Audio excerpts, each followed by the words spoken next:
BJP के राष्ट्रीय प्रवक्ता और पूर्व केंद्रीय मंत्री शाहनवाज हुसैन ने पीएम मोदी के वक्फ कानून पर दिए बयान पर न्यूज 18 से बातचीत की। उन्होंने कहा कि प्रधानमंत्री जी ने ठीक कहा, नए वक्फ एक्ट को लेकर कट्टरपंथी ही भड़का रहे हैं। मंत्री जी ने साफ तौर पे कहा है कि ये जो वक्फ अमेंडमेंट एक्ट आया है, जो पहले वाला एक्ट था वो सिर्फ लोगों की जमीन कब्जा करता था।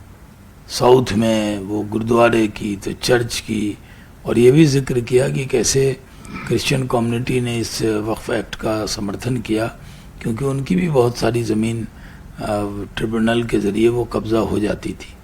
लेकिन अब जो वक्फ एक्ट आया है वो गरीब मुसलमानों को, पसमानदा मुसलमानों को, जो विधवा हैं, जो बेवा हैं, उनके हक में है, और ये बहुत बड़ा गेम चेंजर साबित होगा।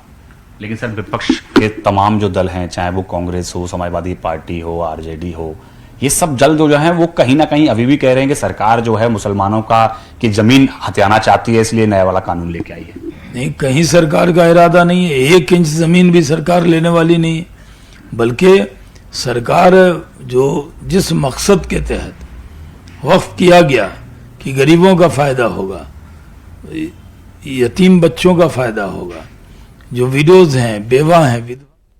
और वक्फ पर पीएम मोदी के बयान को लेकर पूर्व पीसीसी अध्यक्ष और पूर्व मंत्री धनेंद्र साहू का भी बयान आया। उन्होंने कांग्रेस पर लगाए गए आरोपों को गलत बताया। उन्होंने कहा कि कांग्रेस ने वक्फ कानून मुस्लिमों की भलाई के लिए बनाया था। वक्फ कानून पर इस तरह की प्रतिक्रियाएं आज जो दे रहे हैं, ये बिल्कुल पूरी तरह से असत्य है।